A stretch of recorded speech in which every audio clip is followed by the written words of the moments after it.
देवियों और सज्जनों, बहुत बहुत नमस्कार। देखिए, हमारे जीवन में कई ऐसी घटनाएं होती हैं जिनसे हमें काफी सारी चीजें सीखने को मिलती है। और आज मैं आपको अपने जीवन में घटने वाली एक ऐसी कहानी के बारे में बताने वाला हूं जिससे आपको भी काफी सारा कुछ सीखने को मिलेगा, जैसे मुझे सीखने को मिला। उदाहरण के तौर पे कि दिल्ली में गाड़ी जब चलाते हो तो कैसे चलानी है, और अगर जस्ट इन केस गाड़ी कहीं लग गई है, किसी से लग गई है, तो उससे लड़ना है कि नहीं है। ये मैं आपको बताने वाला हूं, सो गेट रेडी। तो हुआ ये कि एक दिन मुझे अपने घर से नोएडा जाना था। मेरा घर है दिल्ली के अंदर, द्वारका में। अब यहां से मुझे नोएडा जाना था। नोएडा जाने के लिए मैंने रात को करीब 8 साढ़े 8 बजे करीब अपनी गाड़ी निकाली और मैं निकल गया। अब जैसे ही मैं एयरपोर्ट क्रॉस करने लगा, बिकॉज एयरपोर्ट रूट पे आता है, तो एयरपोर्ट जैसे ही मैंने क्रॉस किया और मैंने वहां पे एक रेड लाइट से लेफ्ट टर्न लिया, तो मेरे पीछे एक काले रंग की फॉर्च्यूनर आई और उसने हल्का सा रॉन्ग साइड पे ही थी, वो मतलब लेफ्ट साइड से ओवरटेक कर रही थी, तो उसने हल्का सा टच कर दिया। भाई मेरा खोल गया खून। मैंने कहा, साले तेरी हिम्मत कैसे हुई? अब बताता हूं तेरे को मैं। अब यहाँ पे पंगा हो गया, मतलब तगड़े वाला। क्यों? क्योंकि मेरा दिमाग खराब हो गया और अब होगी लड़ाई झगड़े ब्रो। अब होंगे दंगे। और मैंने अपनी गाड़ी साइड में लगाई, उसकी गाड़ी भी मैंने शीशे से ऐसे ही बाहर हाथ निकाल के मैंने कहा ओ साइड लगा, और मैंने फिर अपनी गाड़ी से उतर के मैं उसकी तरफ बढ़ गया। तो जब मैं उसकी तरफ बढ़ा तो मैंने गाड़ी का नंबर देखा। गाड़ी का नंबर था HR समथिंग, यानी हरियाणा की गाड़ी, और ऊपर से फॉर्च्यूनर, और वो भी काले रंग की। मैंने कहा कि चल कोई नहीं, अब चौड़ा हो ही गया हूं तो एक आदमी बैठा होगा, देख लेंगे, क्योंकि ब्लैक शीशे जो है, टिंटेड ग्लासेस थे, तो दिख भी नहीं रहा था कि अंदर कौन बैठा हुआ कौन नहीं बैठा हुआ।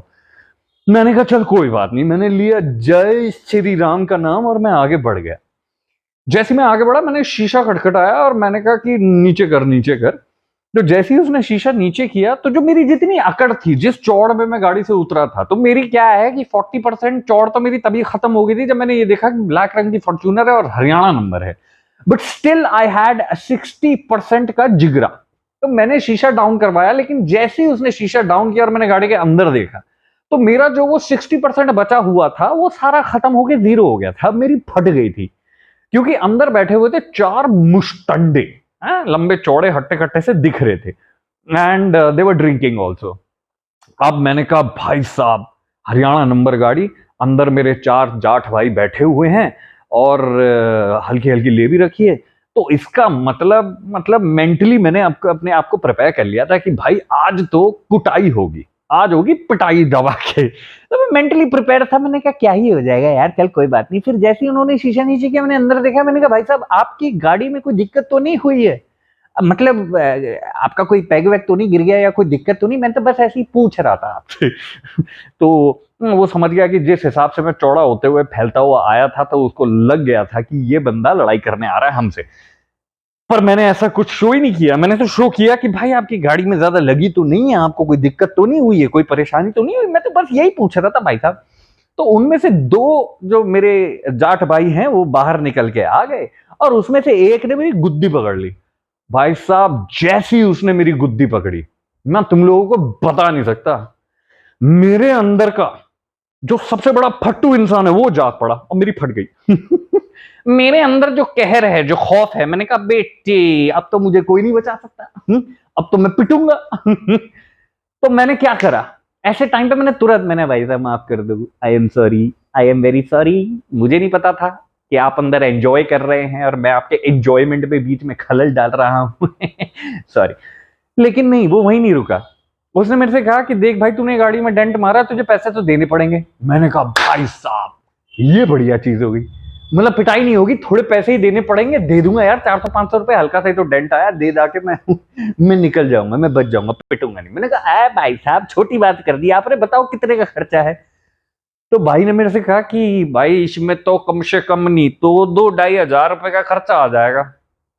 अब मेरे अंदर का जो हिसाब किताब करने वाला आदमी है वो भी जाग गया था, लेकिन मैंने उसको दबा दिया अंदर। मैंने कहा ना, अब ये हिसाब किताब नहीं करेंगे, अगर अभी हिसाब किताब किया तो मेरा हिसाब किताब हो जाएगा गुरु। तो मैंने कहा भाई साहब, फिर भी मैंने ऐसे थोड़ा सा, मैंने कहा भाई साहब थोड़ा ज्यादा नहीं है, हल्का सा डेंट है इस पे, तो वो थोड़ा सा करा हमें पता है कि मैंने कहा लाओ जी यूपीआई लाओ अपना यार, तुम 2 हजार का तुम 2.5 हजार रुपए रखो यार। मैंने 2.5 हजार रुपए दिए, पेटीएम किए। मैंने कहा भाई साहब एंजॉय एंजॉय, एंड मैं निकल गया। तो इस पूरे इंसिडेंट से मुझे सीख क्या मिली?